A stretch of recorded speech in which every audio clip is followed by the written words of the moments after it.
Hi, I'm Venessa Giunta. I am an author and an editor and an all-around like to talk about things person and a little awkward sometimes. One of my favorite things to do is talk to authors, right? I love talking to authors about their process, their writing, their careers, their marketing, all those things. And I really love just sitting down and just talking about stuff. I mean, communication is my love language. So that's really what I had in mind. I really wanted a situation where I could just have a conversation with somebody.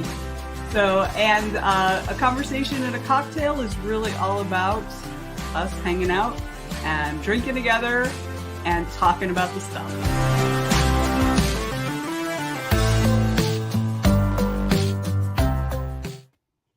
Here we are. Yes.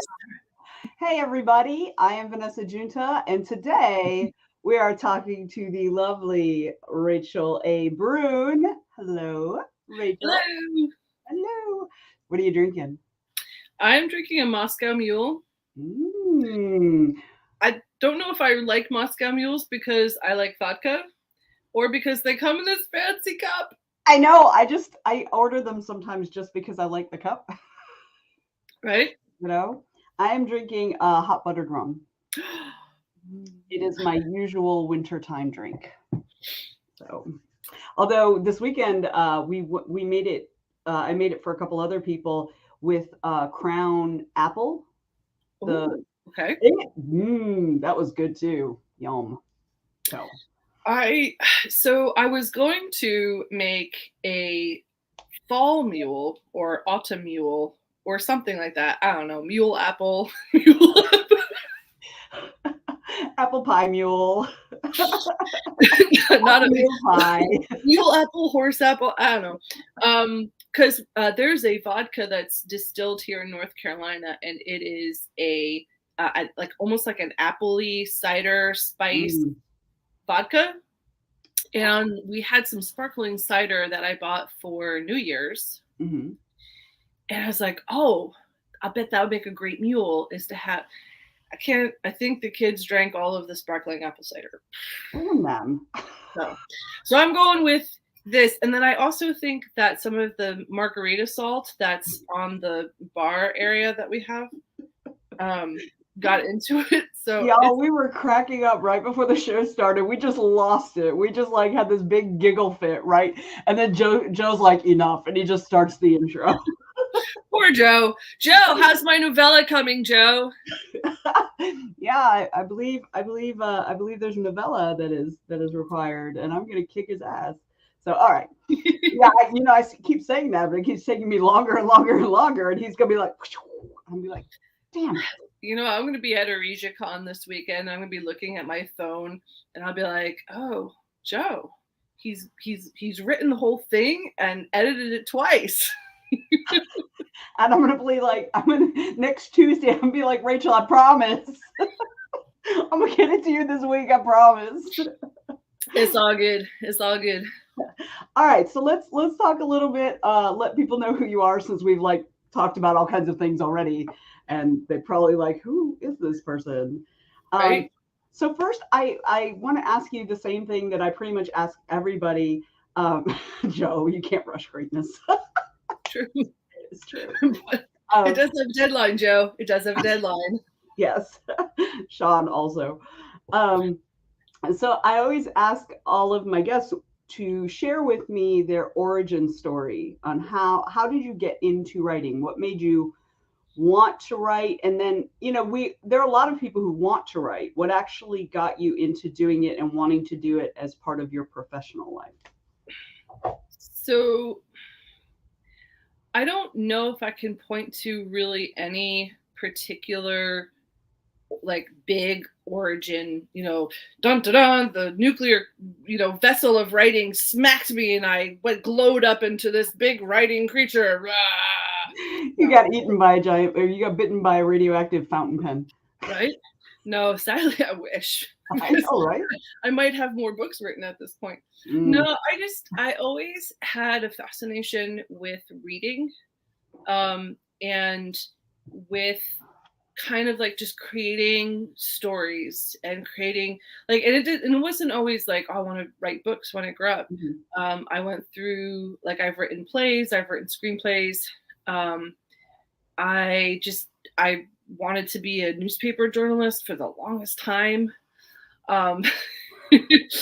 So I think my mom saved my very first story that I wrote in like kindergarten or first grade. Oh, I know, right? And it was about, apparently it was Santa Claus came down the chimney and slipped on a banana peel. So slapstick is something that I do that every time I come down the chimney. Right. When I was in, when I was in the 8th grade, so this was a little while ago. So you kind of asked, like, how do you go from, oh, I really want to write, to like actually sitting down and writing? I have to say, I had some really great teachers. I'm like an academic nerd to begin with. Yes, you are. And it started at a young age. I come by it honestly, but I've just had, I was really, really lucky to have teachers who fostered, like they saw something there and they fostered it. In 7th grade, I took, my English teacher was Mrs. Hune, and she was very encouraging, and she had a part of the class was we had to write a story and submit it. So I got my first rejection letter in the 7th grade. You totally started young, didn't you? Right. But I also, right. So, but here's something that's really interesting. When I was writing the query letter, I, being in 7th grade, said, "Dear editor, I've got a story and I think you'll like it." And Mrs. Hune was like, "That's so sweet. I'm glad you have confidence, but when you're writing a query letter, you have to be humble." I said, "Oh, okay." So I revised, I took the direction, I revised the letter, still got rejected because it really wasn't a story. It was a description of my messy room. Things have not changed. But yeah, so that was me learning not only how to write a story and finish a story and then submit it. So yeah, that was like really crazy. And then the next year after that, excuse me, bubbles. I had a teacher, George Lightcap, who was like, I can't even exaggerate how important his class was. Really? It was, he set it up like a writing workshop and just encouraged us to write anything, to write whatever we wanted. There weren't really assignments per se. Like there were some structured assignments. There were some prompts, things that we did, like write a new ending for this story or, try something new. But we would learn how to write or learn how to get words on paper. And then we would sit together, and he had these worksheets that we would use to critique each other's work. Right? Oh my God. You had the best teachers. I did. I really did. I don't think I ever had that through any of my educational career until I hit like my master's degree. Exactly. It was, as I get older and meet more writers, I realize what a valuable experience that was. And if you live in Sussex County, New Jersey, and you want to get the experience of sitting in George's classroom, you can go to the Sussex County Community College and take his classes. Oh my and you God. should. Shout out. Right? Out. Yeah, that is awesome. I love that. What good stories. So Joe asked, when did horror come into play for you? Oh gosh. It's something that's kind of always been there.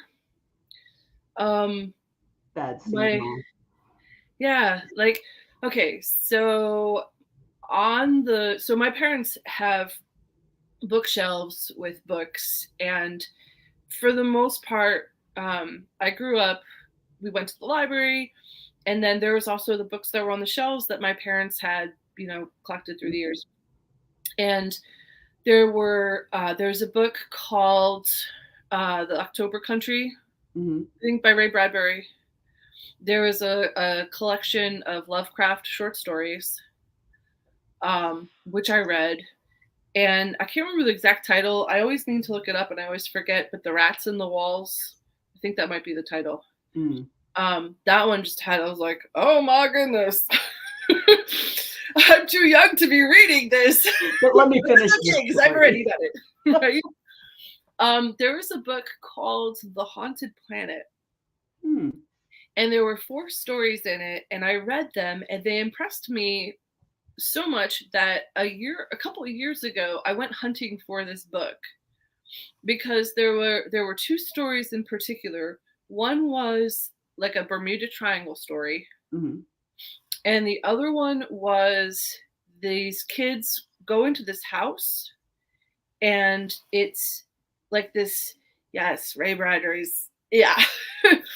But the kids go into this house, and there's a bunch of other kids there, and they tell them that the house is it's all 4 seasons, and there's like this mysterious, like large monsterish guy who's pursuing them.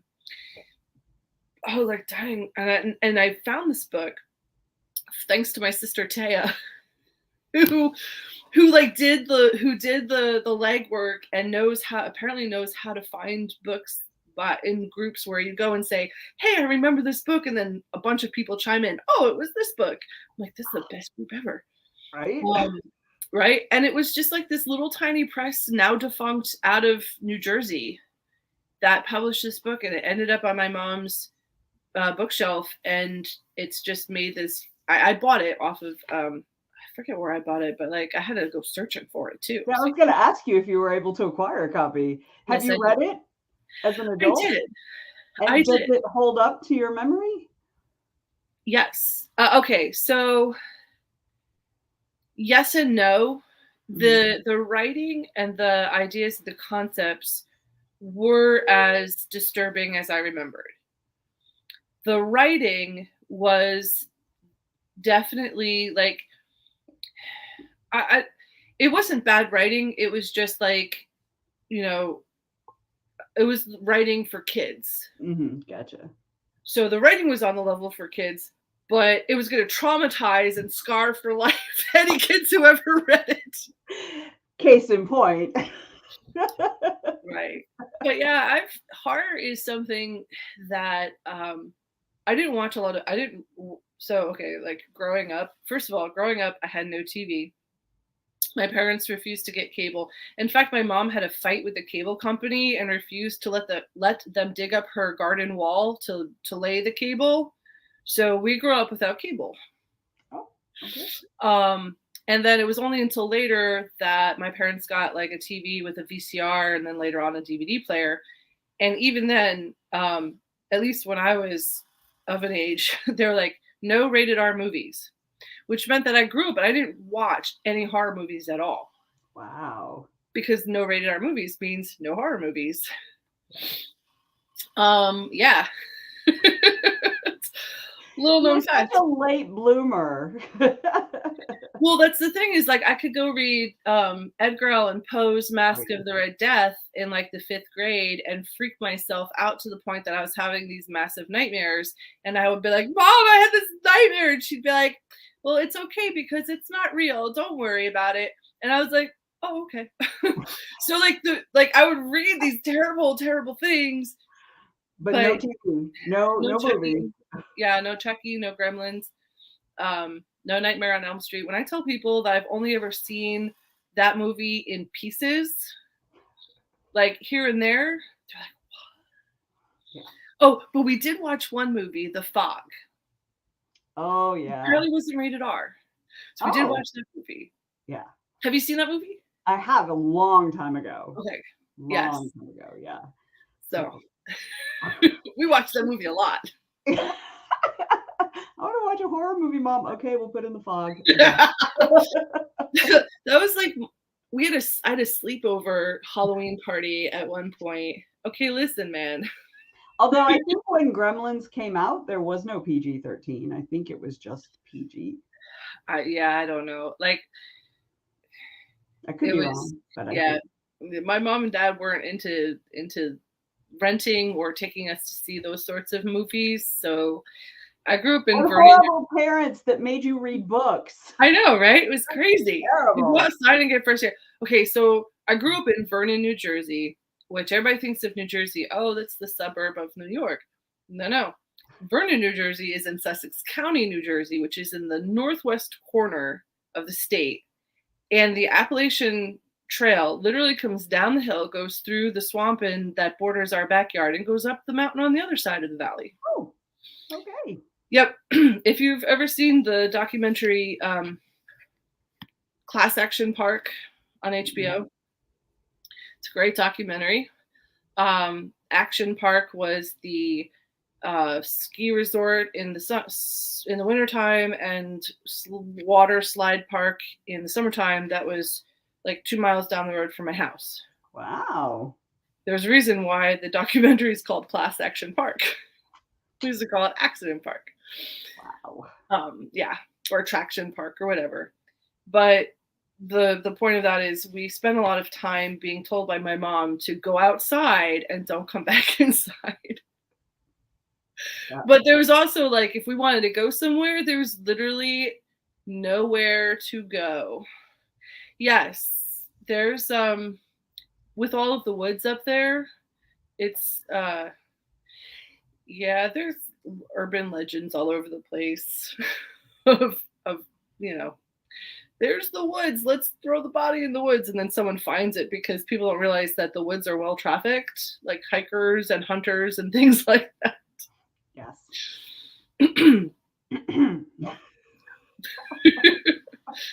Welcome to New Jersey. I'm actually wearing my New Jersey sweatshirt. Here we go. Look at you representing. Yeah.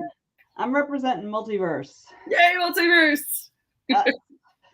So it's been a multiverse week. So multiverse week. So yeah. So go ahead. Go ahead. No, go ahead. Well, I was just saying that I am hoping that it is in the cards and the logistics and all of those other things that I will be there again. Yes. Because I absolutely love that con so much from the bottom of my heart. Me too. And we are hoping that you can make it also. Yes. So for those of you who don't know, we're talking about Multiverse Convention, which is in Atlanta. And this year is October 20th through the 22nd. You can go to multiversecon.org if you're interested in more information on that. I wasn't planning to do a multiverse commercial during this, but it was right there. I go with the flow. Thank you, Joe. The link is now in the chat. Yay. So those of you who are watching, you might see that under Rachel on her chair, it says Crone Girls Press. You may or may not know that Rachel started Crone Girls Press. So my next question is, what brought that on? What was the impetus for that? So I'm going to dime my sister out. And she hates when people ask me this question because I always do dime her out. I call it giving her credit. Is important. Yes. So my sister Taya, so I grew up, I'm the oldest of 6. I've got 1 younger brother and 4 younger sisters. And my sister Taya, who is, she's about 4 years younger than me, she started writing, and she writes amazing stories. Like, whenever I read her stuff, I'm like, why am I even bothering? Right? And so she was a member of my writing group when she was living with us here in Fayetteville, and now she's living overseas, and she was writing for a while with a writing group over there, and she had sent me a story of hers to edit because I do freelance editing. Mm-hmm. And I read the story and it creeped me out, and I was just so disturbed. I'm like, geez, I don't know what I'm gonna do because I had to edit it. It used some revision, but at the same time, I'm like, so it took a little while. So I emailed her back, and she had sent me another one too. And I emailed her back and I said, these are really good. If I send you these edits back, are you going to send it out to submissions? Are you going to submit it out? And she's like, yeah, sure, maybe. And I was like, that means no. I know you, and that means you're not sending it anywhere. I said, all right, listen, we're going to do a collection. I'll publish it for you. It'll be fine. Just, you got to write some more stuff. So that was like early in the year. I'm like, all right, it's May. We want to do this in October. What else have you got? She's like, so I said, you know what? I've always wanted to try my hand at publishing an anthology, so let's do this. So I took the story, so that her story that was supposed to anchor the collection became the story Goblins in Stories We Tell After Midnight 1. Mm-hmm. And after that, I reached out to my writing network, and particularly people that I knew who wrote horror. So folks from my MFA program, folks from my writing acquaintances, my friend Carol Geisander, all the folks who I'd worked with on the writer punk anthologies. So I knew that not only did she like horror and write horror, but she also knew what anthologies were all about. Yes, the back end. Exactly. And a bunch of other folks. And then I put out like a little tiny mini call and said, hey, if you guys know anybody who'd like to submit me something, here's where you can do that. And as I was putting the project together, I was like, wow, this is really fun. Like, we hadn't even published it yet. I was still in the glow of, this is a good idea. I'm having fun. And then the submissions came rolling in. So yes, so that was like, I make bad decisions.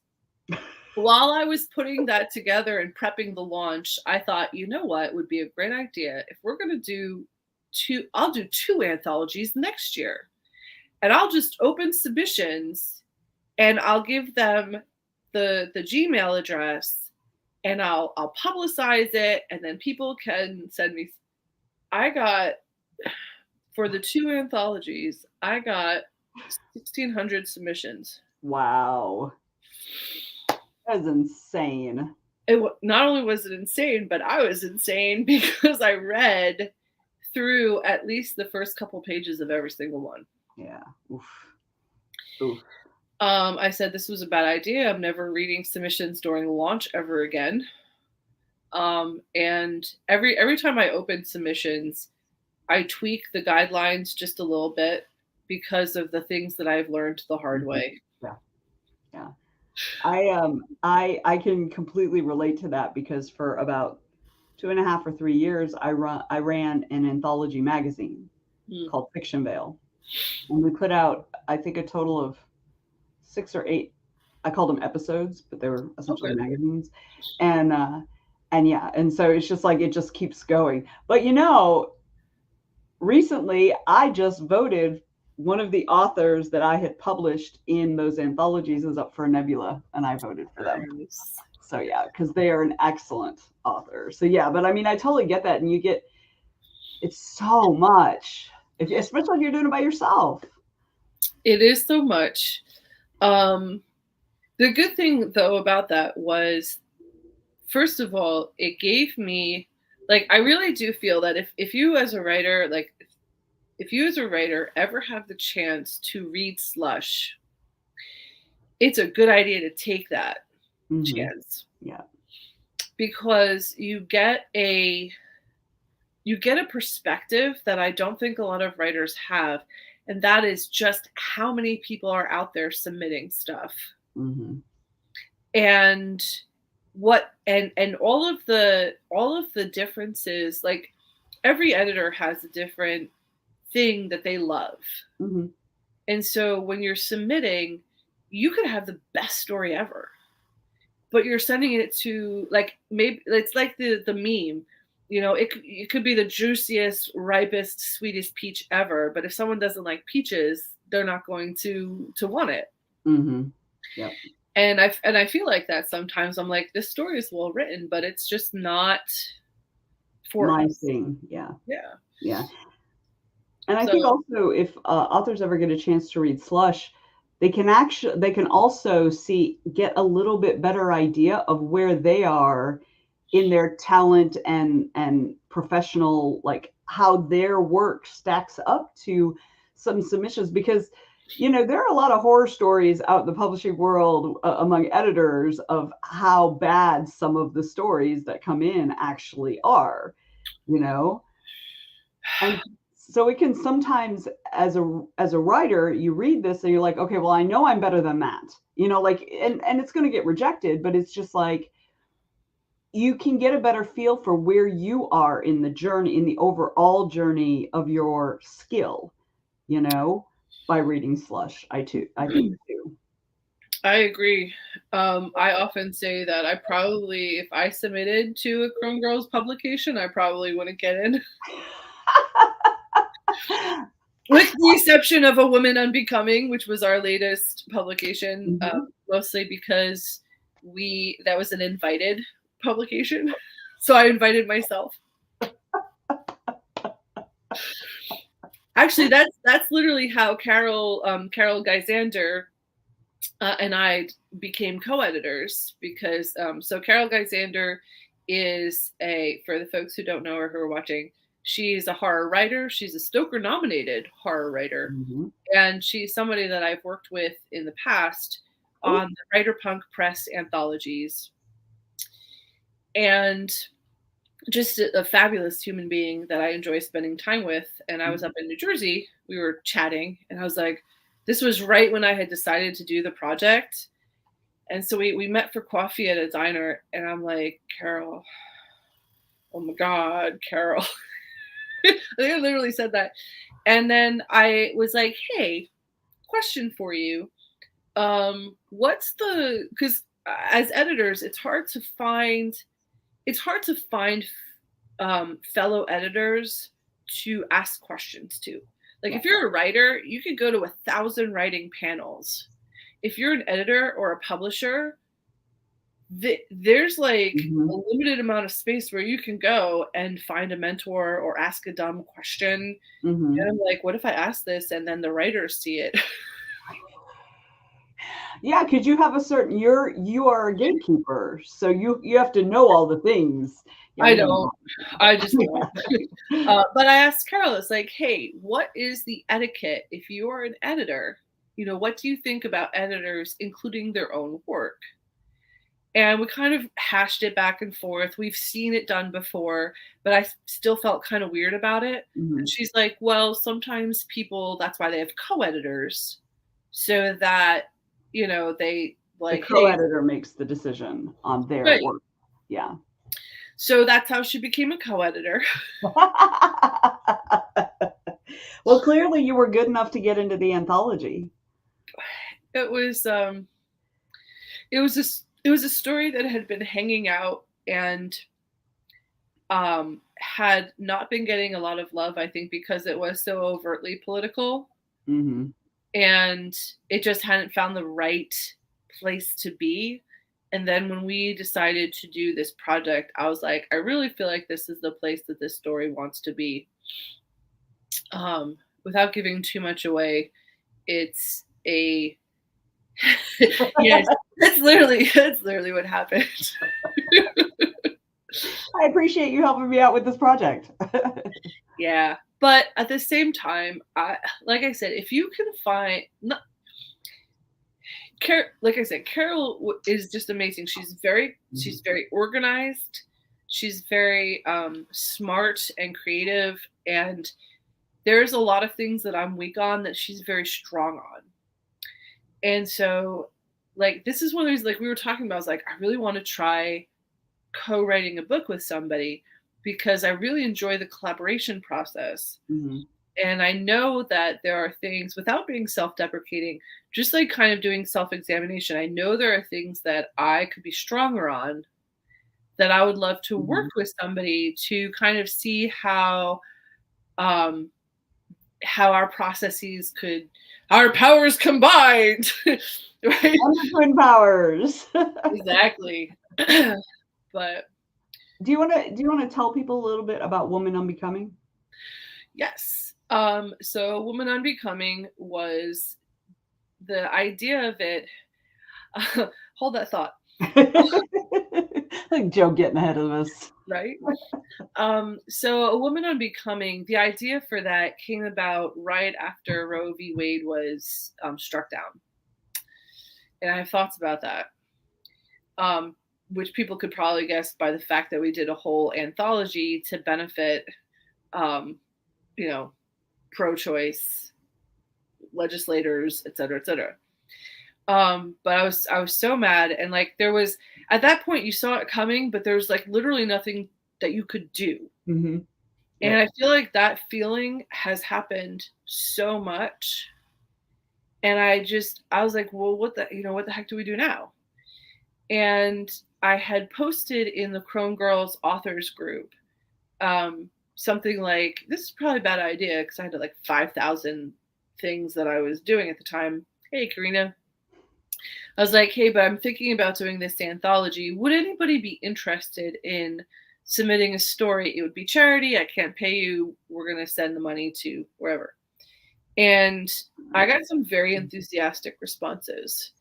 And then as Carol came on board and as we were approaching people, we heard over and over again from that kind of same thing or the same thought of, we really want to do something. We don't know what to do. This is something to do. Yes. Here's a reprint. Here's a story. Mm-hmm. And so we took the stories and we put them together and did some editing, usually when we accept stories, they tend to be polished and final. For this one, we did do some developmental editing. It was a lot of fun. Thank you, Joe. We actually had our book launch party as such at Multiverse. Yes, we did. I say we, like I was part of the anthology. I wasn't, but well, I was part of the con, so we hosted. Exactly. Well, I use we a lot because I prefer to writing is when you're actually writing, that is a very solitary occupation. In fact, unless I'm with other writers, if there's somebody else in the room, I can't write because there's somebody else in the room. And it's not because I'm easily distracted. I am, yes. It's because there's somebody else there, even if they can't see the screen. Mm-hmm. But once you get to the point where you have finished, then it stops. It actually does stop being so solitary. Mm-hmm. The reason I am where I am is because I have had amazing writing communities around me. Same. The writing tribe, my writing group in Texas. I don't know if they're still around, but they were the Round Rock Writers Guild for a long time. And when I had first gotten commissioned, so I started off as a military journalist. And then after a couple of years of that, I applied to ROTC and commissioned. And our first duty station, my husband and I, we were at Fort Hood, Texas. And I was looking for I had been writing on my own and I was looking for some place to do creative writing. And I found this writing group. They were the best. I learned so much from the feedback that I got from that group. In fact, Cold Run was, I think I workshopped some of that because that book, which just came out from Falstaff, parts of that book I wrote as part of the writing exercises that we were doing. Oh, nice. It's not often that you can incorporate writing exercises into a published work. So, well, that's actually where it came from. So they were doing Naming the World is a great book of writing prompts and exercises, which I highly recommend. And the group in Texas was once a month. So they met weekly, but each week was a different theme. Mm-hmm. That week, one week per month was writing exercise time. And the group leader would pick the exercises. We would have 3 or 4. You could choose whichever one was speaking to you. And then that's what you would submit for critique. and sizes that generated a quick excerpt that had to do with a werewolf who used to be a secret agent. I love that. And I liked that idea so much that I sat down and wrote a Just novel. ran with it. Another novel. Yeah. just took off, just straight down the road, like the Right? roadrunner. But I was laughing at Joe with the filmmaking comment because that's what I went. So my undergrad, I have a degree in film and television production from NYU, because that's originally what I thought I wanted to do, was go make films. I had no idea you had that. Y'all don't understand. Part of the reason that I wanted Rachel on here is because, like, every time we get into an actual conversation, I learned something else that I didn't know about. Like, literally, that sentence, I had no idea you did that, has come out of my mouth at least 3 times over the time that Rachel and I have known each other. Because I'm just like, what? She spins her own textile magic things. Like, it's insane, this woman. Anyway, sorry, go on. So, screenwriting. Yes. Yeah, that was sorry, Sorry, I threw you all off the rails. We were talking about why you were laughing at Joe's comment about screenwriting, because you had thought that you were going to, and you were talking about. I thought it was going to be Quentin Tarantino, like right here. I mean, you totally could be. I wouldn't watch any of your movies because I never like his movies for some reason, but I've tried. I have tried. Like, I actually liked From Dusk to Dawn. Okay. I liked it. Finally, I was sitting there. I was like, oh my God, there's a Quentin Tarantino movie I like. I'm so excited. And then the vampires came out. I was like, what the fuck is happening right now? It was horrible. And I really want to like Quentin Tarantino movies because everybody I know loves Quentin Tarantino movies. But even if I don't know it's a Quentin Tarantino movie, I'll be like, oh, I didn't like that very much. I'll be like, of course you didn't. Fuck that guy. Okay, yes, this is true. Be yourself. However, when you're like when you're like a college ager in the 90s, going to film school, yeah. Oh, Karina, I love you anyway, even though you love that film. It was horrible. Have you seen Jackie Brown? No. Okay. First of all, don't watch anything you don't want to watch. Oh, no, I don't. I think you might like that film by Quentin Tarantino. Okay. I will give it a try. Okay. I actually gave up on watching them because I'm just like, clearly I just don't like his style, and that's fine, but I will give that one a try. I don't know when. I'll give that one a try. I won't hold you to it because, like I said, don't watch shit you don't want to watch. Oh, I won't. So. But so this is really weird to say because I know that a lot of people think of Quentin Tarantino and they think of Reservoir Dogs and they think of Pulp Fiction and From Dusk Till Dawn, True Romance, Kill Bill, all of that. But really, Jackie Brown was my favorite. And when I meet people and they're like, I didn't really like that one, I'm like, okay, well, I guess that means I probably like it. If Quentin Tarantino fans didn't like it, wasn't their favorite, then I'll probably like it. Yeah. We'll see. Anyway, sorry, I didn't mean to waylay with all my Quentin Tarantino stuff. That's okay. Yeah. What's funny? What's funny though is like there was that period in the 90s where like Quentin Tarantino was just, he was making these movies. Robert Rodriguez was like a big, like there was like this cult of Robert Rodriguez because he wrote a book, and I can't remember the name of the book, but it was like how to make a really cheap film, because he had made oh gosh, I'm totally blanking. I'm gonna blame the booze. That might have been it. Yeah, I think that was it. And thank you, Joe. Rebel Without a Clue. I mean, if there's some sort of film fact that you need, Joe is your guy.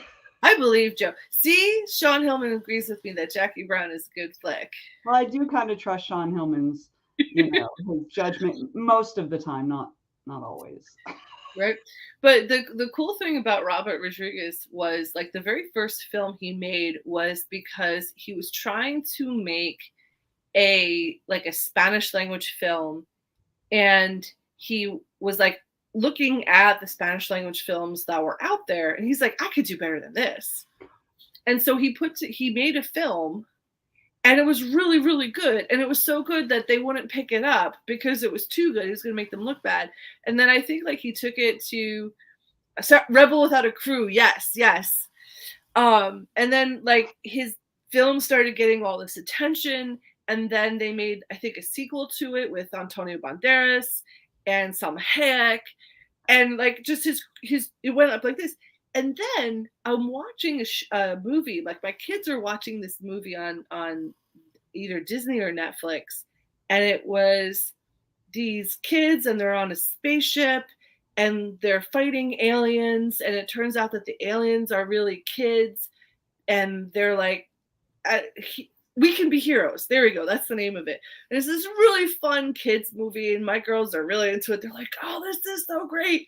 And I look at him like, oh, it's Robert Rodriguez. It's not Spy Kids. No, that was also a fun Robert Rodriguez flick. But yeah, we can be heroes. I was like, oh, all right. Cool. Right? The way to go, right? So I want to remind everybody who's out there watching, you're absolutely welcome to ask questions. It's Sean you trust. You're absolutely welcome to ask questions of either of us, both of us, just her, just me, it doesn't matter.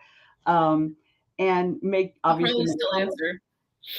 Yeah, we'll probably both still answer, really, if you want to get right down to it. We both like to talk a lot, if that wasn't obvious.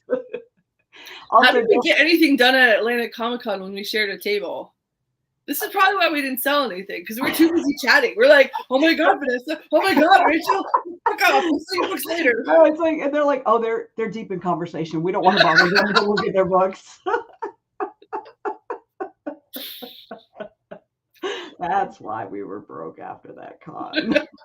Whatever. We were filled with the spirit of friendship. Yes, we were. Yes, we were. That was so fun, though. That was fun.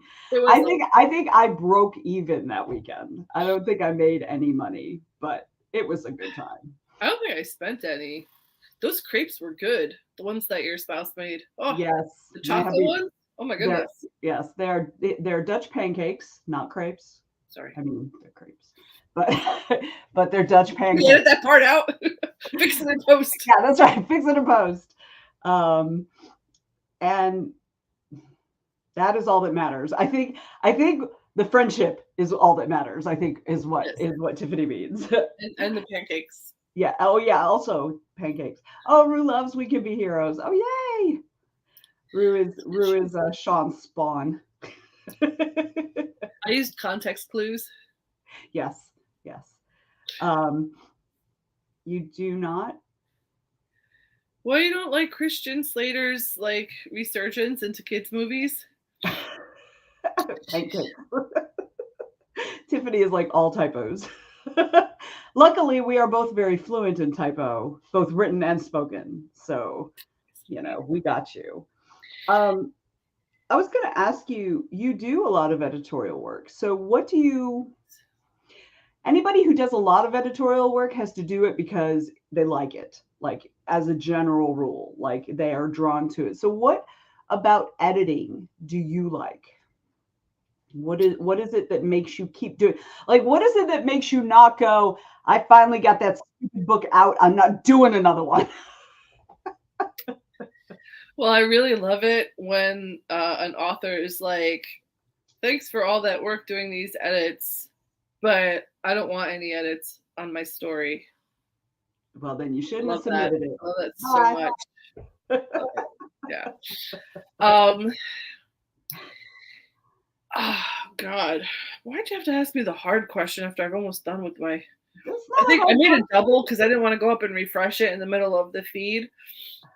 So, excuse us, Rachel has to step away to refill her drink. Excuse me, I need more booze. Should have brought it down. Right. No, because last time I was at the liquor store, I bought a gigantic bottle of vodka because I was like, let me just invest in a large bought it in bottle bulk. of good booze. Yeah, I don't need anybody to see me like, whoa, yeah, here's my gallon of vodka. It's a conversation in multiple cocktails. For me, there's a lot of goodness in being on the editing side. And this is like, it's sort of one of the reasons why when I was going to film school, I really enjoyed the directing side of things. And that was, you have a chance to kind of like step back and see a creative work as a whole. And at this point, when I'm reading something, the parts of the story that are not quite there, I've started to recognize. And not only to recognize, because I could really kind of always do that because I read so much, but to recognize and have the vocabulary to be able to address. Yes. That's an editor's skill. That's why you want an editor rather than just somebody who reads a lot. Yes. Because they can explain to you why it's problematic, what's missing, how to fix it, and that sort of thing. Right. And there's just like, there was I forget where I read the article, but I read an article and it was kind of a description of oh gosh, it was called My Years with Ross, and I think it was James Thurber who wrote this book about this editor at the New Yorker. And I read that when I was like maybe in high school. Again, it was on my parents' shelf, so I read it. Of course you did. And it was very interesting to me that there was a person who was not only like organizing and herding all of the writer cats, but was also in charge of making sure that the final product, the final magazine, because it's the New Yorker, was the best that it could be. And it's not just fixing the grammar and the typos. It's understanding story structure. It's understanding how the different elements of the magazine would get put together in the best possible way. And how they relate to each other. Exactly. And how cohesive it is as a whole. Exactly. When I was putting together, like whenever I'm putting together an anthology, whether it's like the Midnight Bites mini anthologies or whether it's our full-length anthologies, there's a process that starts in like the second or third round of looking through the stories that I've gotten. And that process is kind of like putting a puzzle together. Like which stories is the writing good? And is the story have something to say that you can't find anywhere else? And then how can all of these stories fit together and play off each other? And I find that even though the Stories We Tell After Midnight and now the Forest Anthology series, which I call Forest Anthology just because it has forests on the cover, each of those has a different vibe. The one that I'm working on right now, Tangle and Fen, there's a lot of like nuclear and like there's a lot of science stories. It's really interesting. And I didn't realize that until I was looking at the final list of like 23, 24 stories. I was like, oh, that's really interesting. And if I were to psychoanalyze myself, I would say it was probably because I've spent a lot of time in the 80s and 90s reading nuclear post-apocalyptic dystopian fiction. So it was a callback to your earlier years. A little bit, yeah. But if you read, Stories We Tell After Midnight 3, the third and final volume, there's a bunch of New Jersey stories in there, like New Jersey / New York.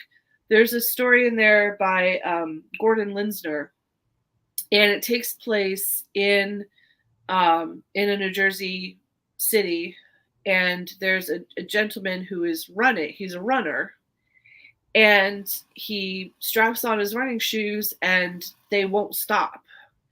And as the guy's running, Gordon Linsner, as the author, is describing where he's going. I'm like, oh, I used to commute through there. Those are my favorite things when I read stories and I recognize the places. Right. But there was that story, and then there was another story, and James Edward O'Brien, and it was this story that took place in a diner. Mm. And it's kind of like this conversation between the younger guy behind the counter and this older guy who's kind of maybe mobbed up a little bit. He's been coming in for a while, and I just like it was such evocative writing. And this was definitely a case where the editor was finding something personally significant in the story.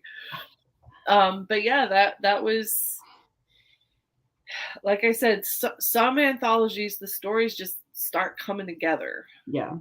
And talking to each other. Like they interact and they speak to each other. And that's when you, and that's why I tell writers every chance I get, sometimes it's not that your story wasn't good enough, it just wasn't right for that particular project. And that's why.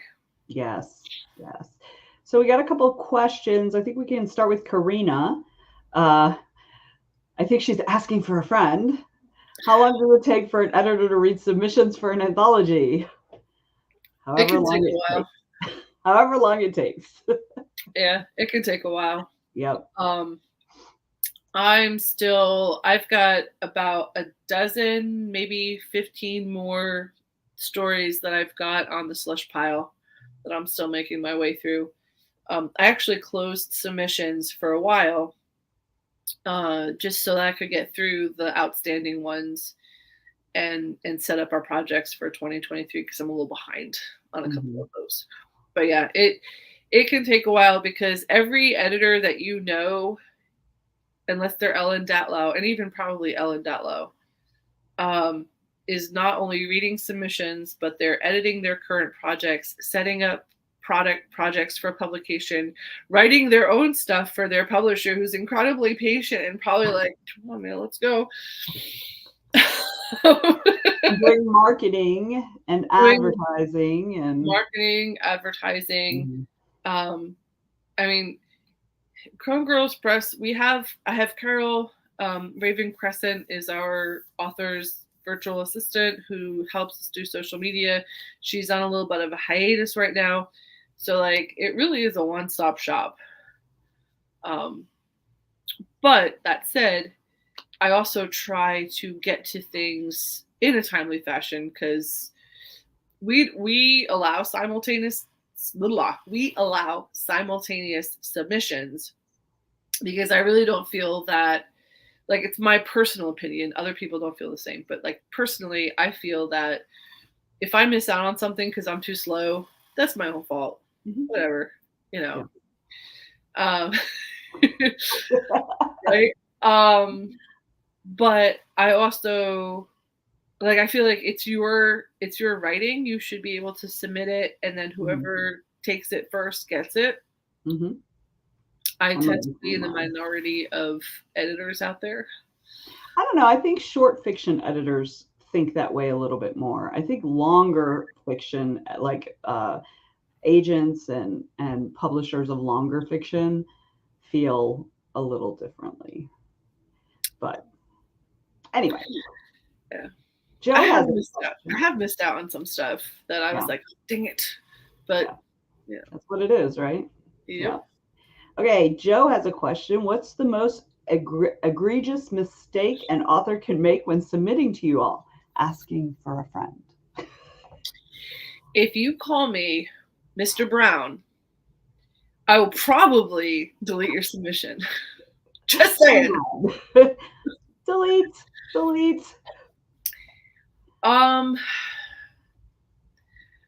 Probably getting, so in my submission guidelines, I give a lot of free chicken. Like, I tell you my full name and my pronouns and everything. I tell you how to, like, I'm like, shun format. Like, our guidelines aren't necessarily like very just not descriptive. They are descriptive. They're not nitpicky. Exactly. Here's the deal. If you use shun format and you basically use like just normal style, Chicago style, there we go. Yeah. Mm-hmm. Chicago man. Yeah. If you have your story edited and it looks like a professional submission, you're probably following our guidelines. I even put up a copy of our style guide, which again is basically just, hey, use a comma here and don't, use, this is basically grammar. Giving you grammar. Yeah.